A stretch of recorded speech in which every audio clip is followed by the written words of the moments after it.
Remote job wala. I am a student at teacher training at Rehan School Lahore campus. Welcome back to the channel. I hope you are going on well. Today we are going to discuss a very important topic: how to identify and avoid to seek positivity. We often hear people say things like just stay positive. Everything happens for a reason, or do not be sad. Well, these phrases may sound uh, encouraging. They can sometimes make people feel worse instead of better. This is known as to toxic positivity. So today I'll be asking ChatGPT some important question to better understanding this topic. So let's start.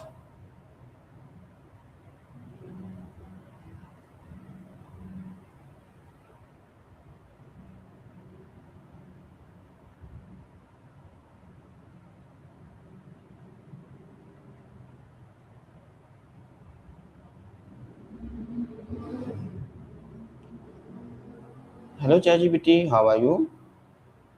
Hi there. I'm doing great. Thank you. How are you doing today? I'm fine. Good to hear. What's on your mind? Okay, so ChatGPT. My first question.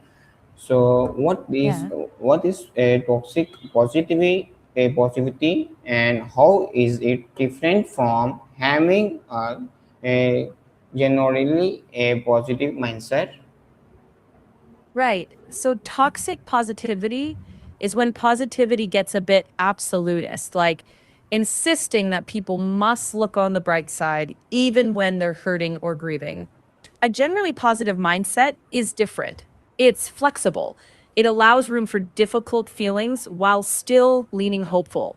So one's rigid and dismissive, and the other is balanced and realistic. Okay, ChatGPT. So my next question: why has Mhm. a toxic positivity become so common in today's world, uh, especially on social media? A few reasons. Social media tends to highlight the shiny parts of life. So people absorb that vibe. Quick motivational quotes can flatten nuance, like just stay positive, which can make people feel like sadness is wrong. And honestly, people often don't know how to sit with discomfort. So they default to cheering up instead of emphasizing.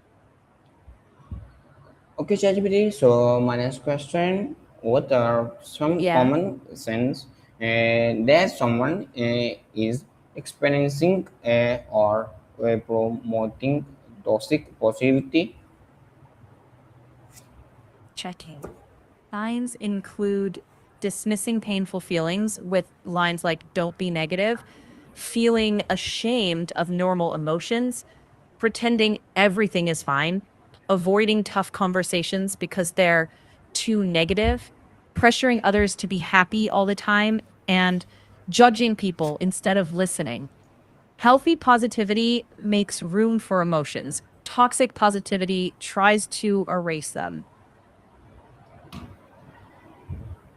Okay, ChatGPT. So my next question: can toxic Uh huh. positivity negatively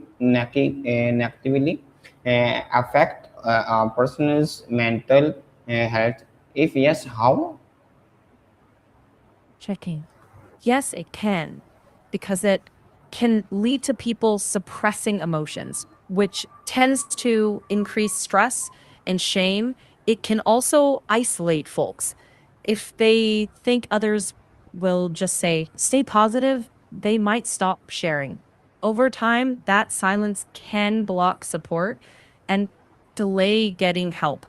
It's way healthier to acknowledge tough feelings while keeping a hopeful outlook. Okay, ChatGPT. So my next question: Mhm. why is it important to accept negative emotions instead of always trying to hide them? Mm, that's an important one. Accepting negative emotions helps you understand what you actually need. Stuffing them down usually makes them louder later. When you acknowledge them, you build resilience instead of pretending. And it often improves relationships because people trust honesty, not constant sunshine. It's not about being negative, it's about being real. Okay, ChatGPT. So my next question: how can we support friends or family member without using a toxic positive statements? Checking. Best to listen more than you fix. Say things like, that sounds really hard, instead of, cheer up. Ask what would be helpful. Sometimes just sitting with them quietly, balancing empathy with gentle hope feels far more supportive than pushing positivity. Okay, ChatGPT. So my next question: what are some examples of toxic positive practices, and what are healthier alternative we can use instead? Checking. Some common toxic phrases are just stay positive, everything happens for a reason, or don't cry. Instead, try, I know this is hard, I'm here, or it's okay to feel this. You can be supportive without forcing optimism. Okay, ChatGPT. So my next question: Mhm. how can someone practice optimism and will still accepting difficult emotions? Checking. You can do both by acknowledging your feelings, giving them space, and still choosing small, hopeful steps. It's like feeling disappointed and still believing you can try again. Optimism doesn't mean pretending, it means believing things can improve even while you respect the hard parts.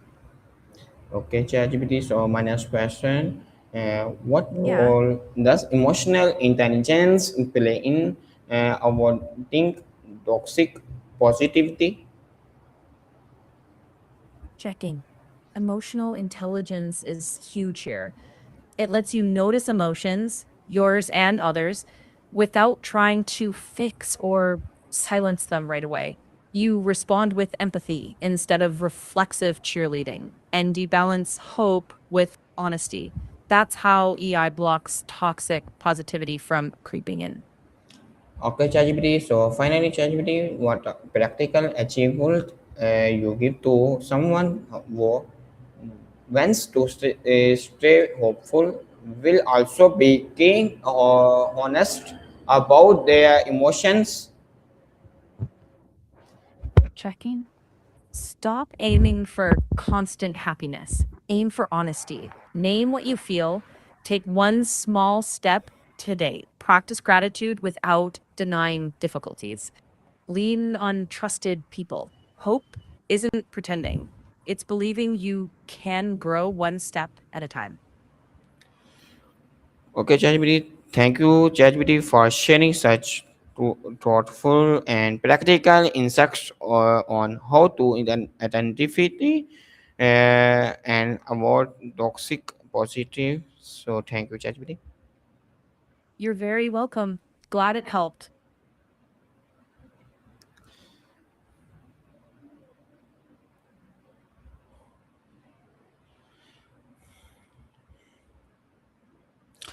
So, I hope this conversation helped everyone, understanding that emotional strength do not mean ignoring sadness, fear, or frustration.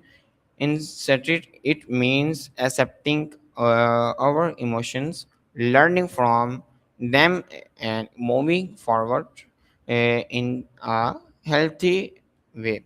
If you found this discussion helpful, do not forget to like, share, and subscribe for more meaningful ChatGPT conversation of physiology, personal growth, communication, and self improvement. Thank you for watching, and I'll see you in the next video. So